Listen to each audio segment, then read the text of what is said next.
TBN24 television দেখতে আজই call করুন 7187776556 লগ ইন করুন www.totalcablebd.com।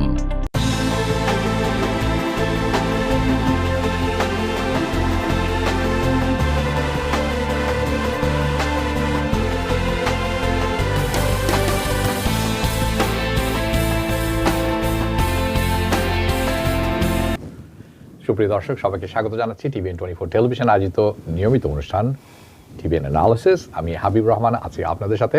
আশা করি আপনারা যে যেখানে আছেন টেলিভিশনের সামনে সরাসরি বসে দেখছেন, যারা ফেসবুক লাইভে যারা দেখছেন এবং যারা পরবর্তীতে ইউটিউবে দেখবেন, সবাই ভালো আছেন, সুস্থ আছেন আমাদের সাথে, অর্থাৎ TBN24 টেলিভিশনের সাথে।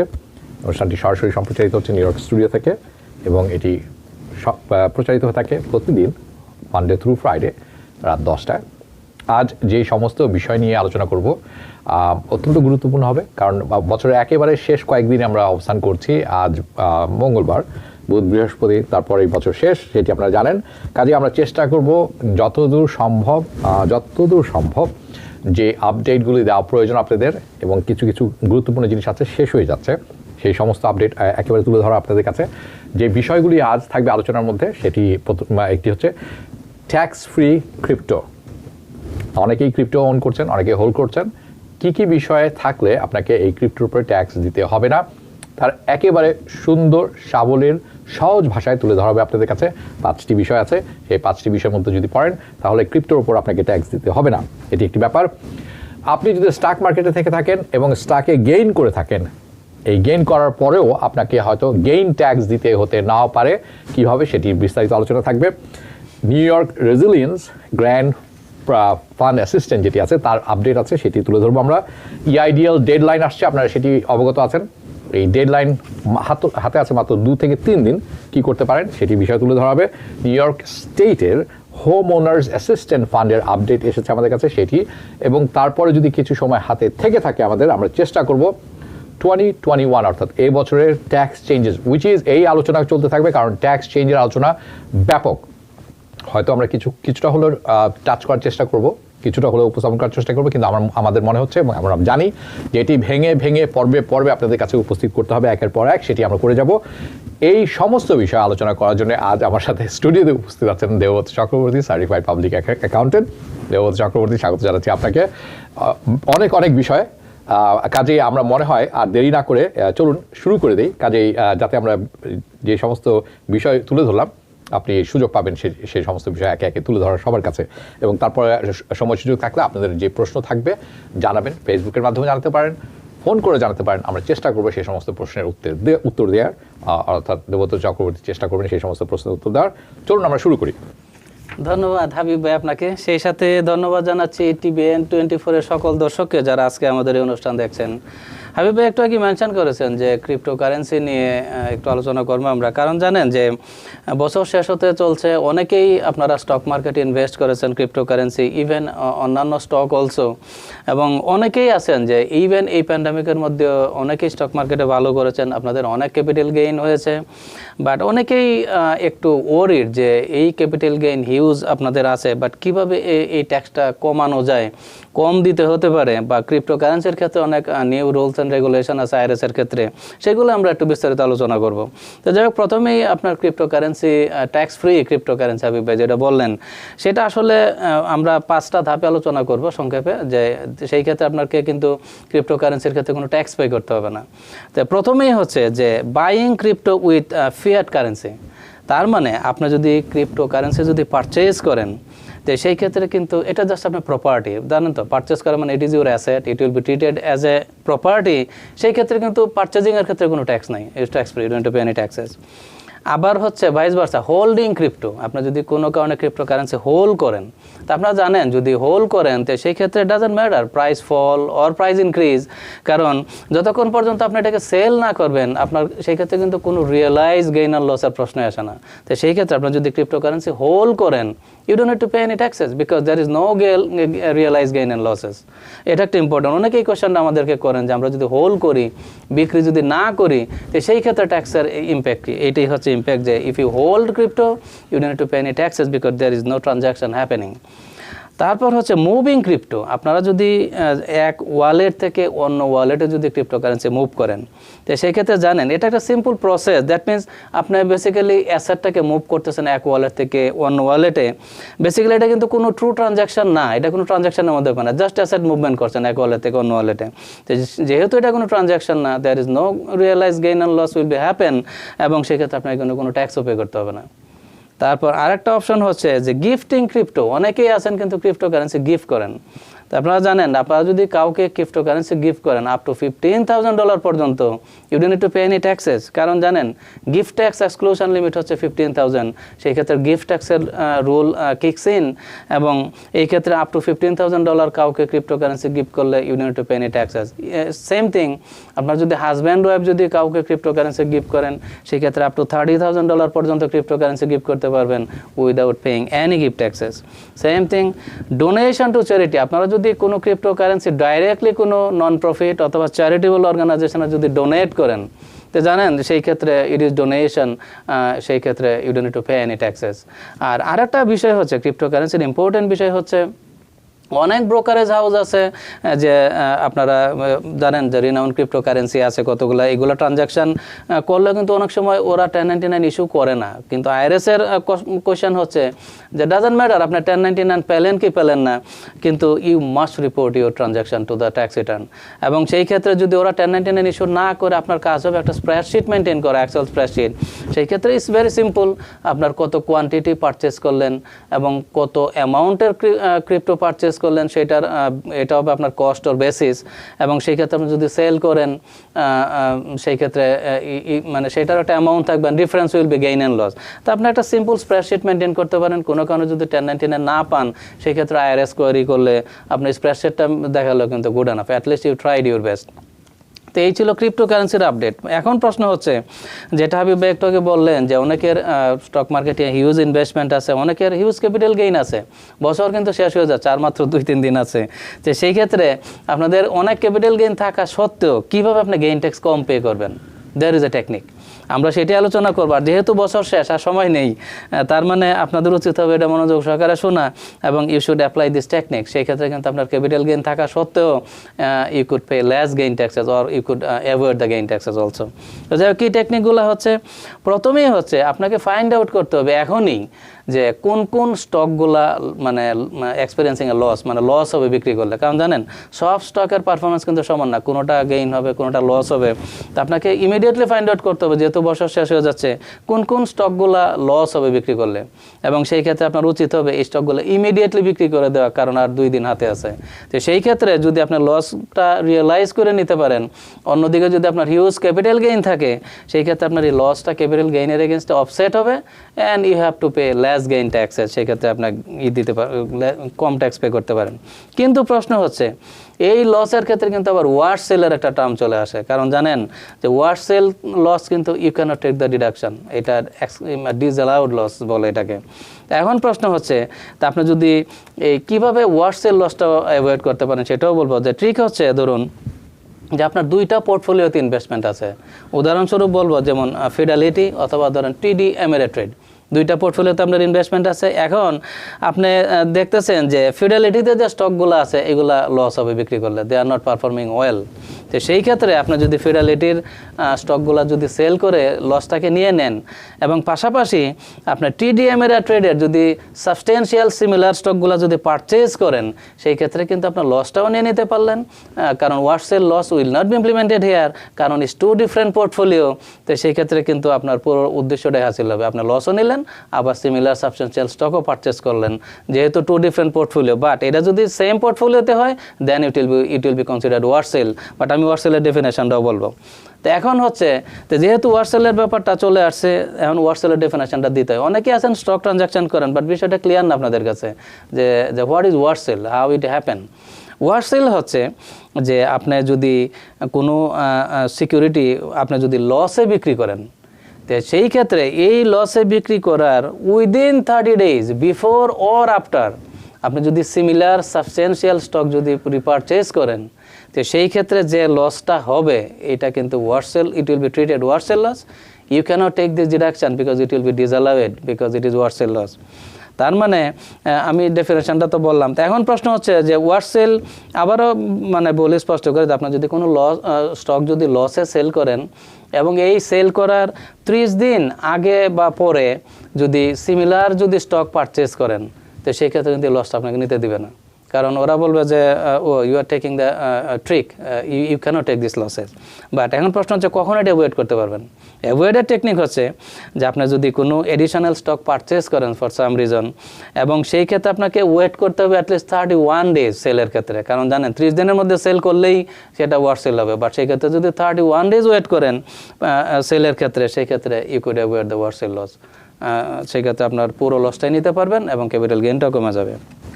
তো যাই হোক, যেহেতু ক্যাপিটাল গেইনের আলোচনা করতেছি, স্বভাবতই এখানে লং টার্ম এবং শর্ট টার্ম ক্যাপিটাল গেইন হয়। দুই ধরনের ক্যাপিটাল গেইন আছে জানেন, সেটা ট্যাক্সের একটু আলোচনা করব। Basically long term capital gain জানেন, আপনার যদি কোনো স্টক 1 বছর বা তার বেশি সময় হোল্ড করেন, এরপর বিক্রি করলে যে গেইনটা হবে সেটা হচ্ছে লং টার্ম ক্যাপিটাল গেইন।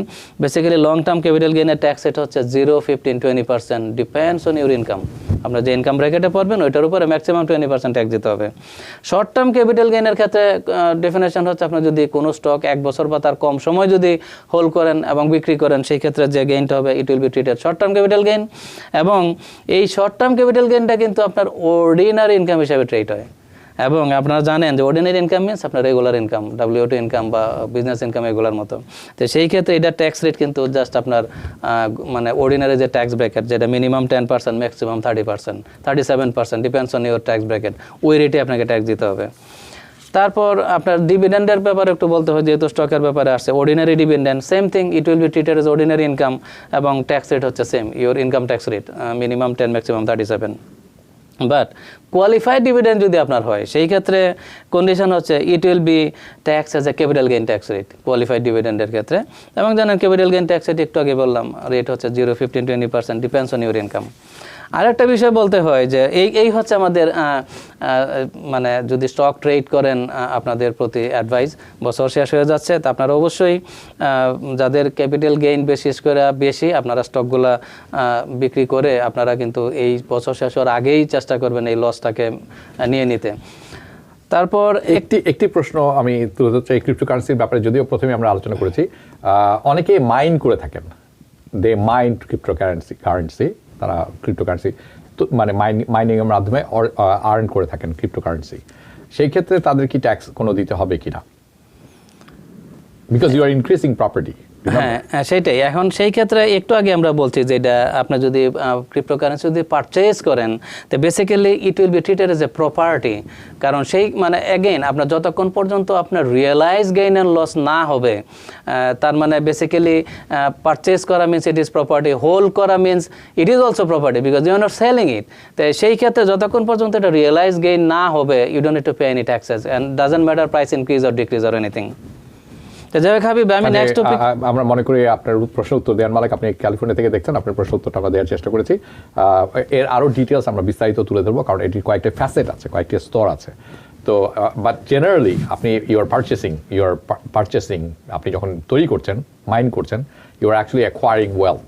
আপনি সেই ক্ষেত্রে প্রপার্টি হিসাবে গণ্য হবে, যেহেতু আপনি সেলও করছেন না, কোনো কিছু করছেন না, রিয়েলাইজ গেইন হচ্ছে না। রিয়েলাইজ গেইন না হলে ট্যাক্স আপনাকে দিতে হবে। জি হ্যাঁ, ধন্যবাদ হাবিব ভাই। তারপর আরেকটা হচ্ছে এক্সক্লুডেড ওয়ার্কার ফান্ডের আপডেটে আজকে আবারও বলতে হয় যে এক ভদ্রলোক আজকে আমাদের অফিসে আসছেন যে উনি আনফরচুনেটলি টাকা উঠাতে পারতেছেন না $500।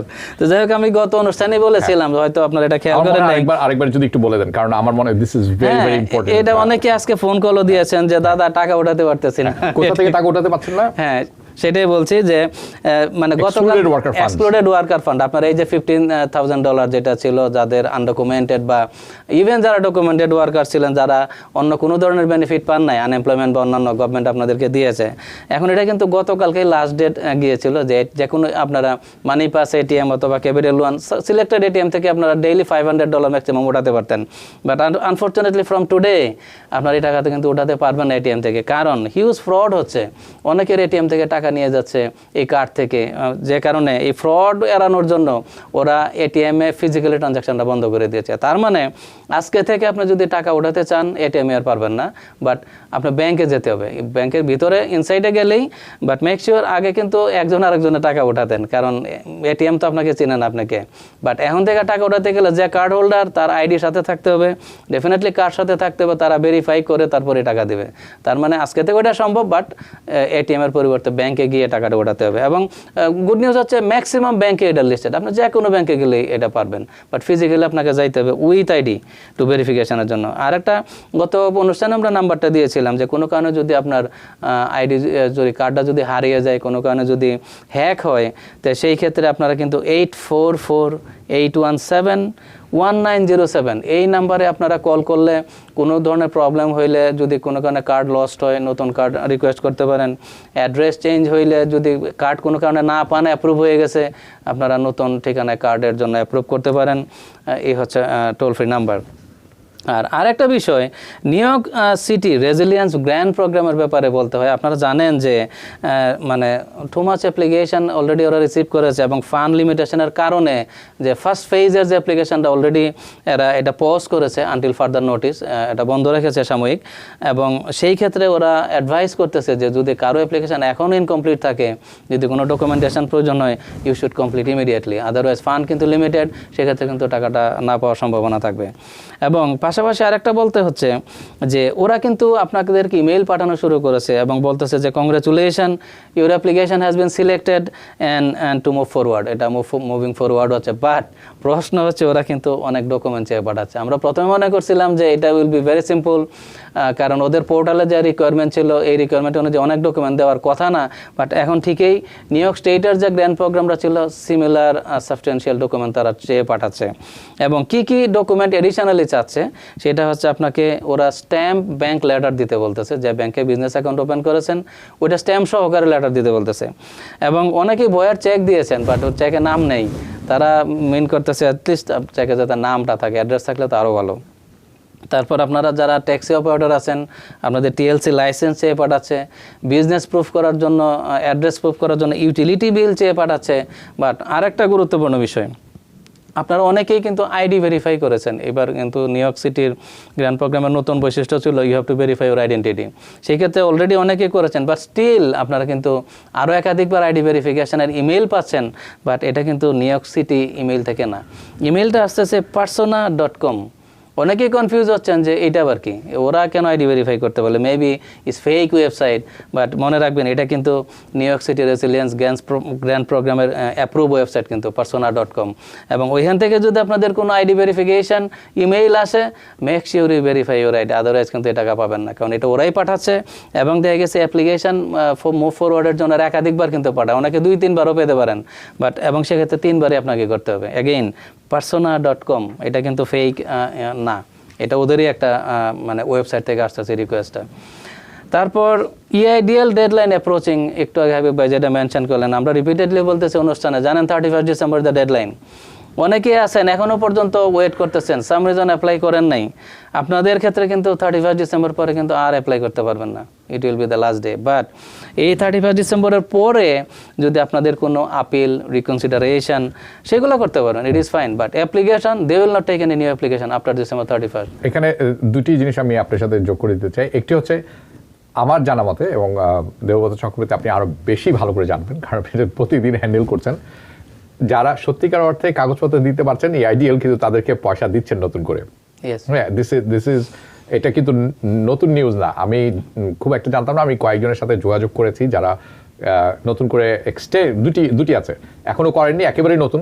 এটি একটি গ্রুপ, আরেকটি গ্রুপ হচ্ছে আগে নিয়েছিলেন কিন্তু এখন নতুন করে বলছেন যে তার আরও একটু লোন লাগবে। তাদের এই দুটি পক্ষকেই কিন্তু তারা অ্যাপ্রুভ করে দিচ্ছেন যথাযথ কাগজ। কাজে আপনাদের 3 দিন সময় আছে, আপনি এর উপর একটু বিস্তারিত যদি বলেন তাহলে আমার মনে হয় অনেকেরই বুঝতে সুবিধা হবে, কারণ অনেকেই মনে করে বসে আছেন যে দিস ইজ ডান, ফিনিশ, আমি আর কিছু করতে পারবো না, কিন্তু আপনার হাতে 2-3 দিন সময় আছে। এক্স্যাক্টলি, এখনও কিন্তু তাদের অনেক ফান্ডই আছে বলতে গেলে। তো সেই ক্ষেত্রে আপনাদের উচিত হবে, এখনও যারা অ্যাপ্লাই করেন নাই, ব্র্যান্ড নিউ, মানে আগে করেছেন সেটা না, কিন্তু যারা এখন অ্যাপ্লাই করেন নাই এবং আপনার ওয়ার্কিং ক্যাপিটাল দরকার বিজনেস সাস্টেইন করার জন্য, তো সেই ক্ষেত্রে আপনাদের উচিত হবে অ্যাপ্লাই করা, বাট কারণ জানেন আর 3 দিন পরে করতে পারবেন না, এবং সেই ক্ষেত্রে আপনারা প্রপার ডকুমেন্টেশন দিলে definitely you will get your fund. এখনও 3 দিন আছে বিদায়, মানে এই না যে আপনি টাকা পাবেন না, ডেফিনেটলি উইল গেট ইউর মানি। এবং সেই ক্ষেত্রে যদি কারোটা এখনও কোনো কারণে ডিনাই হয় অ্যাপ্লিকেশনের পরে, বাট স্টিল আপনার অপরচুনিটি আছে 31 ডিসেম্বর পরেও সেটা রিকনসিডারেশন বা আপিলে যাওয়ার। Same thing EIDL, targeted EIDL advance, same thing 31 ডিসেম্বরের পরে নতুন অ্যাপ্লিকেশন নেবে না, অ্যাপ্লাই করতে হবে এর পূর্বে, বাট আপনার কোনো কারণে যদি রিএভ্যালুয়েশন করতে হয়, ডিক্লাইন হয়, স্টিল এরপরেও আপনারা করতে পারবেন এবং ওরা টাইমলি ওইটা প্রসেস করবে এরপরেও। বাট ব্যাড নিউজ হচ্ছে সাপ্লিমেন্টাল টার্গেটেড অ্যাডভান্স, ওরা যদিও 31 ডিসেম্বর ডেডলাইন দিয়েছে, কিন্তু ওরা অ্যাডভাইস করেছিল স্ট্রংলি যে ডিসেম্বর 10 তারিখের মধ্যে অ্যাপ্লাই করা, কারণ এরপরে কিন্তু ফান্ডের কোনো গ্যারান্টি নাই। এবং সাপ্লিমেন্টাল টার্গেটের ব্যাড নিউজ হচ্ছে যে এই 31 ডিসেম্বরের পরে কোনো রিকনসিডারেশনও চলবে না, ইজ ডান। যারা পেয়েছেন পাবেন এর মধ্যে যারা পাবেন না, forget it, you will not get anything. ওকে, এই বিষয় থেকে বের হয়ে যাওয়ার আগে আমরা বেশ অনেকে যোগাযোগ করেছেন আমাদের সাথে, আমি শিওর আপনার সাথে অনেকে যোগাযোগ করেছেন, যে যারা PPP লোন পেয়েছিলেন ছোটোখাটো, বড় না, ধরেন উবার ড্রাইভার এ ধরনের বা স্মল বিজনেসের, তারা বিভিন্ন রকম চিঠিপত্র পাচ্ছেন এবং তারা এটি পেয়ে খুব বিচলিত হয়ে যাচ্ছেন, যে তাদেরকে অনেকে বলা হচ্ছে তারা বুঝতে পারছেন না। তো এই ক্ষেত্রে কনফিউশন তৈরি হচ্ছে যে আমি কি করব, আমি কেন এটা পাচ্ছি, আমি তো PPPর পয়সা যেটা আছে সেভাবে ফান্ড করে দিয়ে দিয়েছি, এখন তারা অনেকে বলছেন পয়সা ফেরত চাচ্ছে বা এই ধরনের একটা কিছু। এইটি আপনি কেমন পাচ্ছেন এবং এইটির আসলে ঘটনাটা কি? আসলে PPP লোনের ক্ষেত্রে আপনি যতক্ষণ পর্যন্ত ফরগিভনেসের অ্যাপ্লাই না করবেন, আপনার লেন্ডার কিন্তু কন্টিনিউ আপনাকে রিমাইন্ড দিবে যে please apply for the forgiveness, your period is over, something like that. তো সেই ক্ষেত্রে এইটা একটা ইমেল পান, মানে আপনাকে রিমাইন্ড দেয় ফরগিভনেসের জন্য। আবার অনেক সময় ফেক ইমেইলও পান, বিভিন্ন এজেন্সি আছে, জানেন এটা হিউজ ফ্রড হচ্ছে, আপনার ইনফরমেশন আইডেন্টিটি থেফটের জন্য আসে, সেটা আপনাকে মানে সাবধান থাকতে হবে। আর আরেকটা ইমেল হচ্ছে যে ধরুন আপনার ফরগিভনেসের অ্যাপ্লাই করেছেন, বাট স্টিল ল্যান্ডার কিন্তু আপনাকে ইমেল দিয়ে কনফার্ম করবে যে আপনার পক্ষ হয়ে ওরা SBA এই টাকাটা ল্যান্ডারকে দিয়ে দিয়েছে, সেটা একটা কনফার্মেশন ইমেল।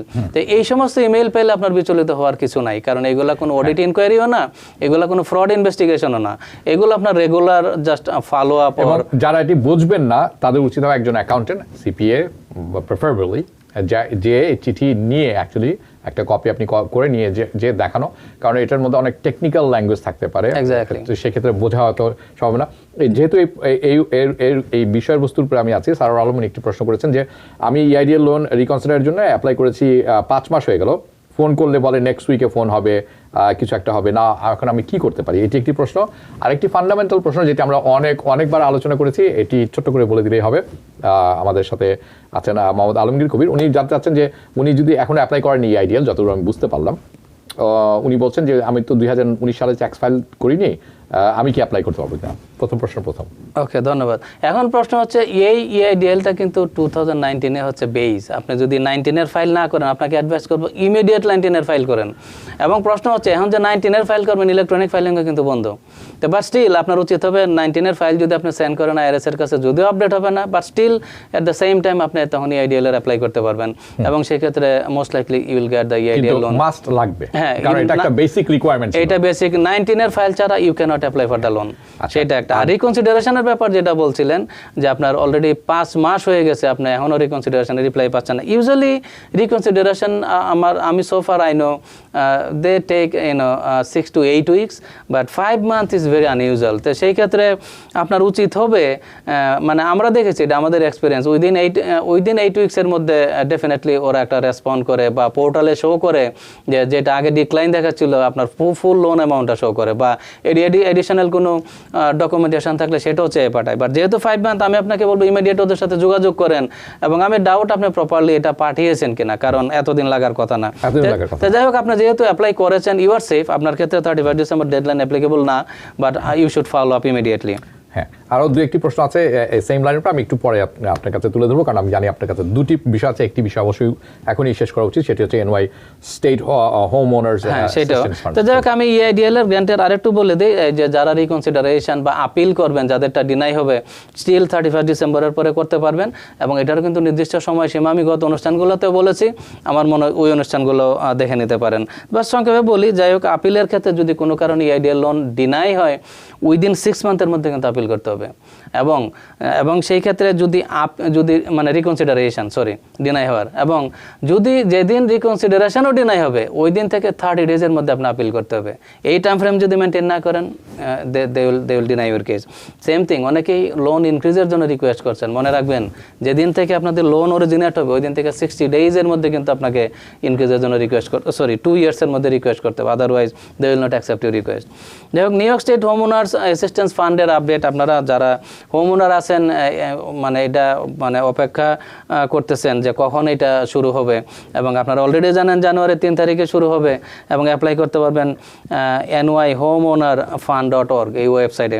এবং আমরা রিপিটেডলি বলতেছি, বেসিক্যালি যারা অ্যাপ্লাই করতে পারবেন এলিজিবল ক্রাইটেরিয়া হচ্ছে যে যারা বাড়ি ওন করেন নিউ ইয়র্ক স্টেটের মধ্যে, আপনারা মর্টগেজ ফরবিয়ারেন্সে ছিলেন, ডিলিংকুয়েন্ট ছিলেন, পে করতে পারেন না এই কোভিড হার্ডশিপের কারণে, আপনারাই কিন্তু এলিজিবল।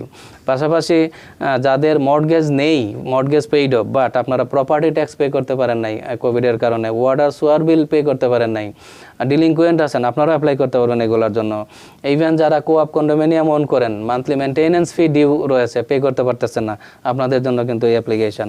অনেকেই ফোন দিচ্ছেন যে আসলে কি কি ডকুমেন্টেশন হ্যান্ডি রাখতে হয়, তা আমি সংক্ষেপে ডকুমেন্টেশনগুলো বলতেছি। এটার কয়েকটা ফেজ আছে এবং সেই ফেজেই ডকুমেন্টেশনগুলো বলবো। যেমন প্রথমে ওরা আপনার ওনারশিপটা প্রুফ করতে চাবে যে আপনি এই হাউসের ওনার কিনা।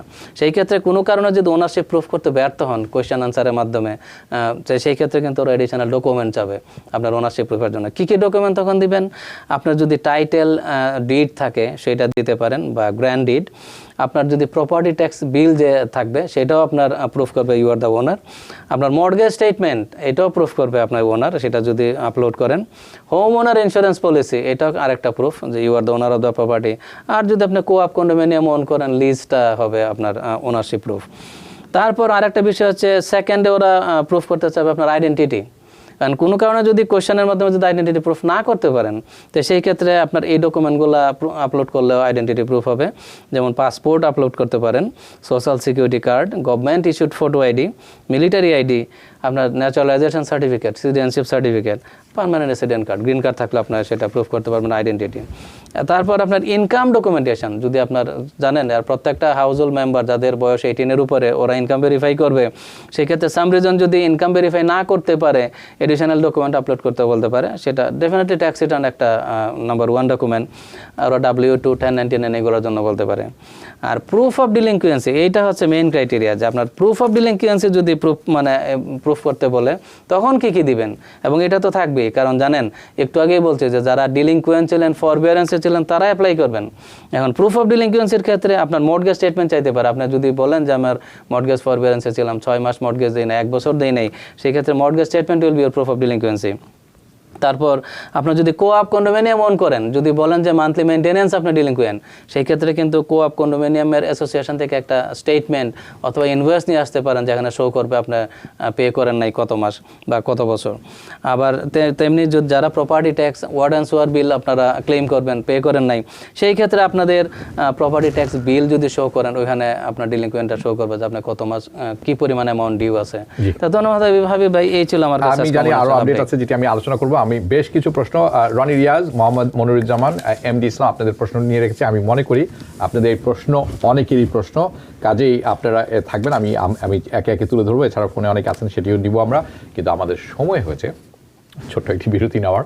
বিরতির পর এসে এই প্রশ্নোত্তর পর্ব, এছাড়াও বেশ কয়েকটি প্রশ্ন আমার মনে আছে, সেটি আমি তুলে ধরার চেষ্টা করব। নেক্সট ছোট্ট একটি বিরতি, আপনারা যাবেন না কোথাও। TBN 24 টেলিভিশন দেখতে আজই কল করুন 7187776556। লগ ইন করুন www.totalcablebd.com। বিরতির পর পুনরায় স্বাগত জানাচ্ছি। আমি হাবিব রহমান আছি আপনাদের সাথে। আমার সাথে আছেন certified public accountant Debabrata Chakraborty, এবং আপনারা সবাই দেখছেন টিভিএন অ্যানালিসিস। বিরতিতে যাওয়ার আগে বলেছিলাম অনেকে অপেক্ষা করছেন ফোনে, এবং অনেকে প্রশ্ন পাঠিয়েছেন ফেসবুকে। আমরা দুটোই চেষ্টা করব, তারপর দেখি সেখান থেকে যদি সময় থাকে আমরা অন্য বিষয়ে টাচ করার চেষ্টা করব। চলুন ফোনে কে আছেন আমাদের সাথে শুনে নেই সেই প্রশ্নটি। কে আছেন আমাদের সাথে? আসসালামু আলাইকুম হাবিব ভাই, ভালো আছেন? ওয়ালাইকুম সালাম, জি ভালো আছি। আপনাকে অসংখ্য ধন্যবাদ। আশা করি আপনিও ভালো আছেন। আপনি প্রশ্নটি করে ফেলুন। হ্যাঁ জি জি দাদা, আপনি ভালো আছেন? এই তো ভালো। আপনি? হ্যাঁ, থ্যাংক ইউ। আচ্ছা আচ্ছা, আমার প্রশ্ন হচ্ছে আমি EITL লোনের জন্য অ্যাপ্লিকেশন করেছিলাম, তো আমার গ্রিন কার্ড নেই, এজন্য ওনারা ডিনাই করছেন।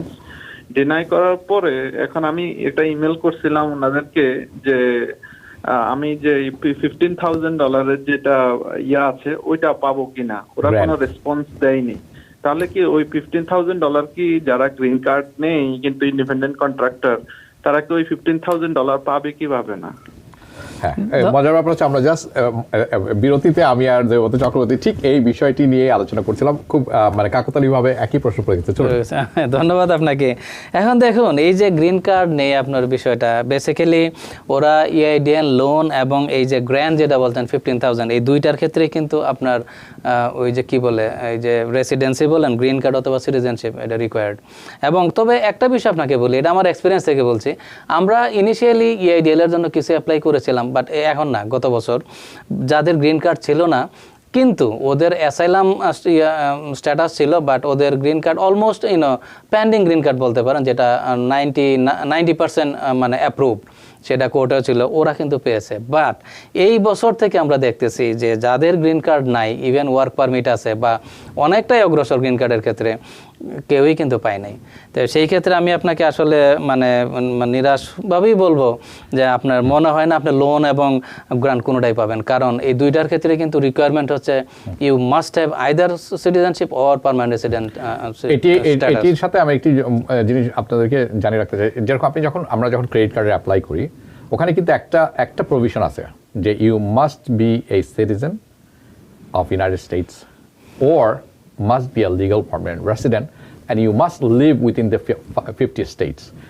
এরকম একটি প্রভিশন কিন্তু থাকে।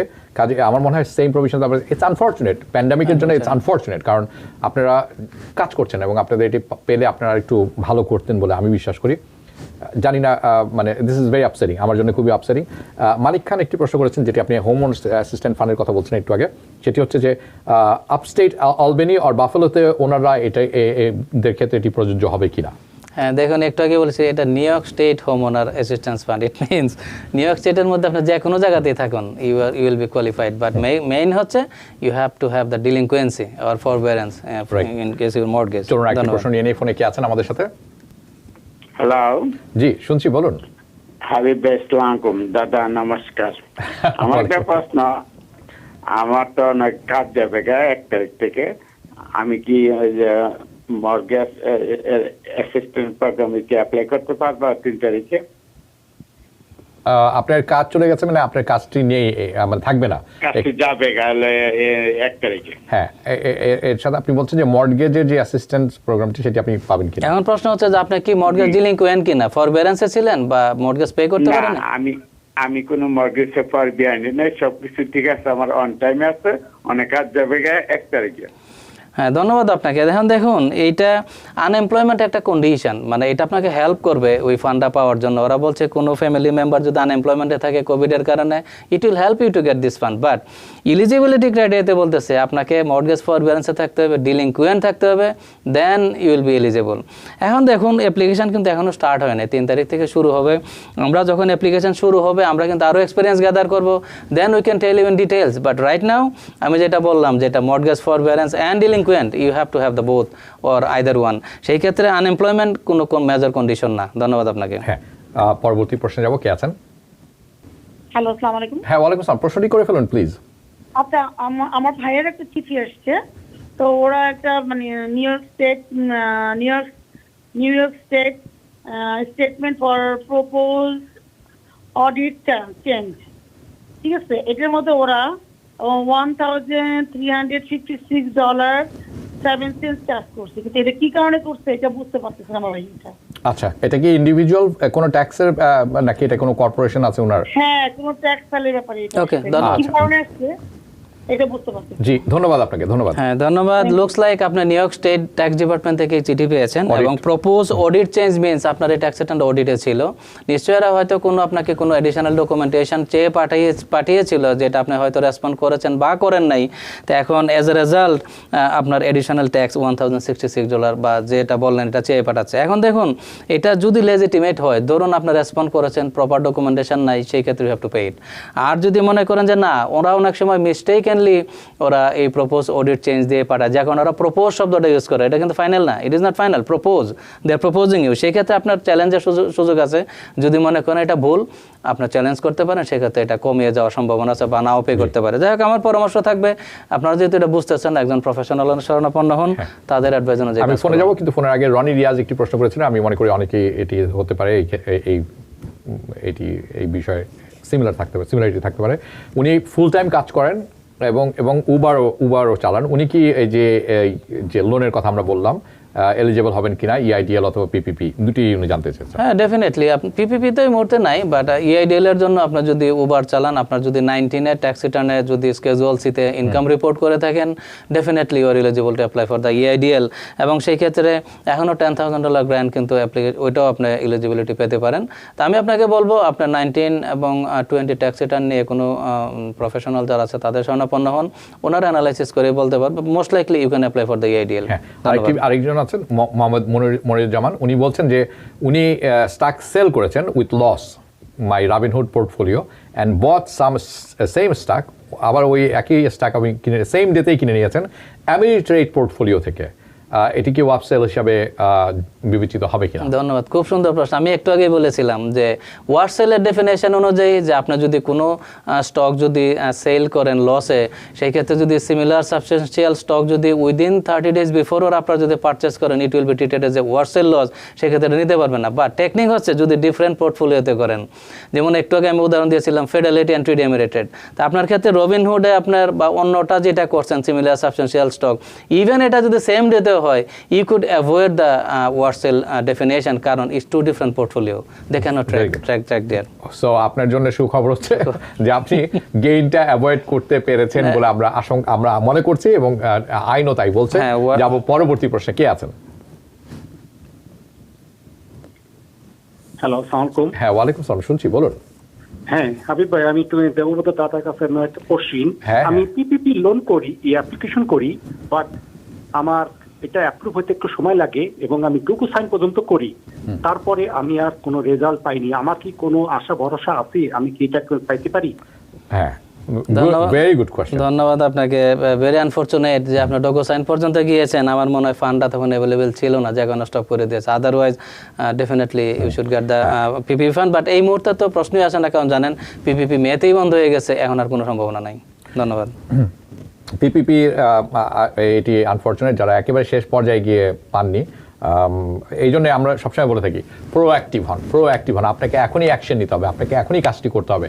এবং এই 2020 ট্যাক্স আমরা হয়তো আজকে আলোচনা করতে পারবো না, হয়তো না হচ্ছে না, কিন্তু আগামী সপ্তাহে আমরা করব, বিস্তারিত করব।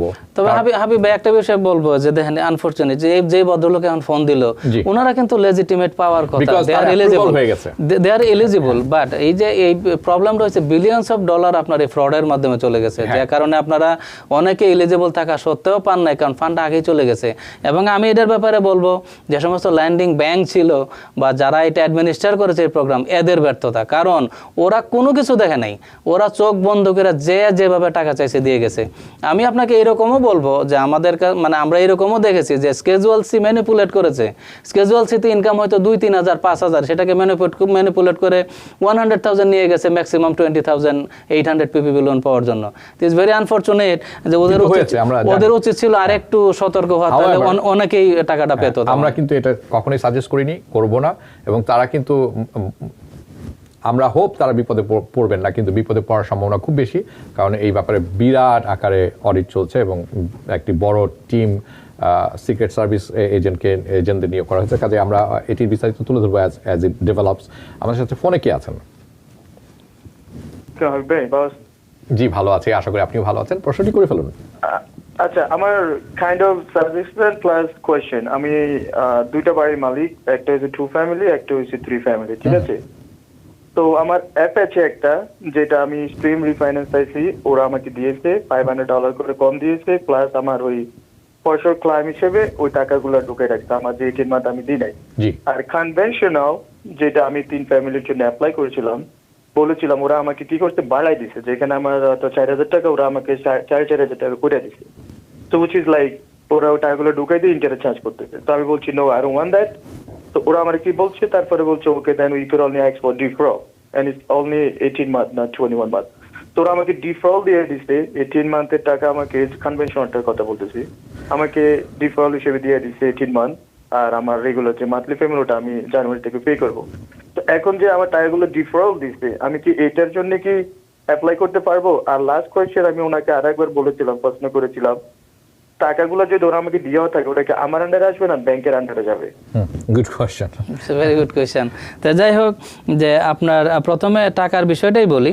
তো এখন যেহেতু মর্টগেজ ফরবিয়ারেন্স বিষয়টা, most likely bank will get this মানি। কারণ দেখেন, আপনি ব্যাংকের কাছে কিন্তু ডিলিংকুয়েন্ট, কারণ এই টাকা যদি আপনাকে দেয়, আপনি হয়তো অন্য কথায় খরচ করতে পারেন। যেমন আমি উদাহরণস্বরূপ বলবো যে আমার প্র্যাকটিক্যাল এক্সপিরিয়েন্স, আমার বাড়িতে কিন্তু ফায়ার হয়েছিল in 2016।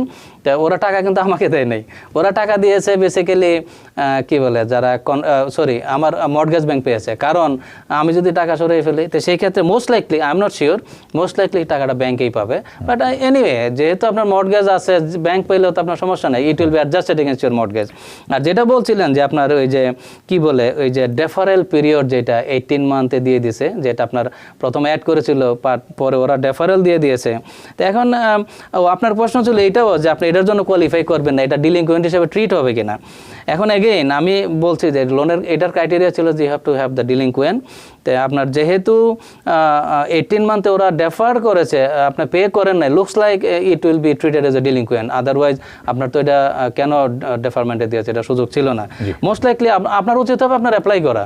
Then New York State, let them tell you exactly you should apply. হ্যাঁ, এবং তাতে একটা প্রসেস শুরু হলো আর কি। আচ্ছা, কয়েকটা প্রশ্ন তুলে দেবো, সময় কম মধ্যে। শাহিন সাকি বলেছেন যে এই যে গ্র্যান্টের কথা আপনারা বলছেন, এই ক্ষেত্রে কি জিপ কোডের কোনো ব্যাপার আছে কিনা? এটা কোন গ্র্যান্ট? এই যে homeowner assistant, again it New York State homeowner assistant fund. তার মানে আপনার নিউ ইয়র্ক স্টেটের যে কোনো জিপ কোডেই থাকেন না কেন, যদি কন্ডিশনগুলো ফুলফিল করেন, yes you are eligible to apply.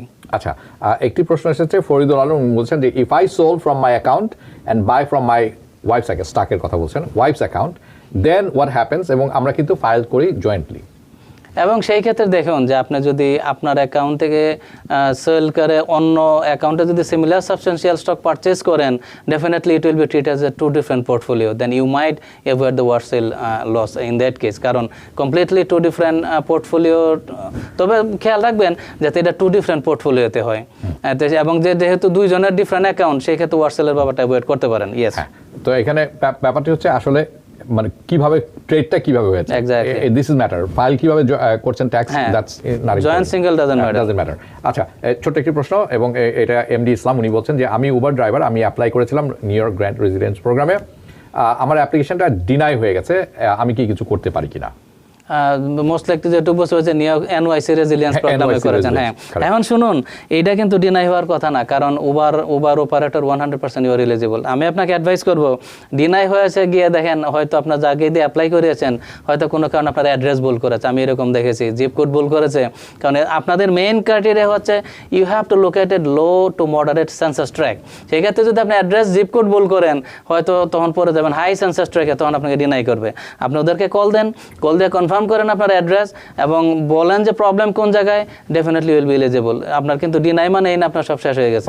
Call দিয়ে ফলো আপ করেন। ধন্যবাদ। দেবব্রত চক্রবর্তী, আপনি কিন্তু এই সপ্তাহে শেষ অনুষ্ঠান করছেন, এবং নিউ ইয়ার্স ইভ অথবা নিউ ইয়ার্সের রাতে আর কেউ এইবারের মতো আপনাকে দেখছেন না।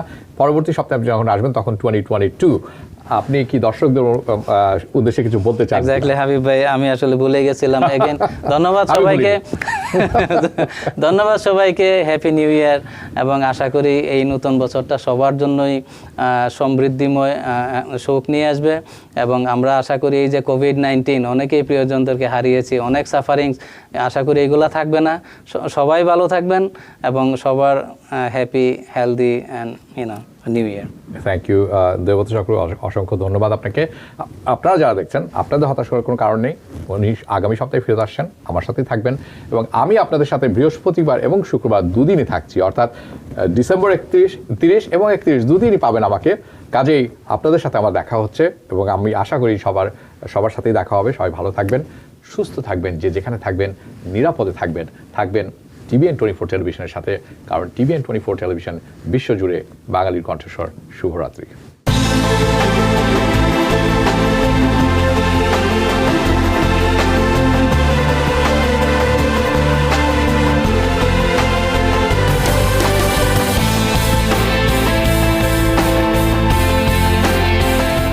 টিভিএন 24 টেলিভিশন দেখতে আজই কল করুন 7187776556। লগ ইন করুন www.totalcablebd.com।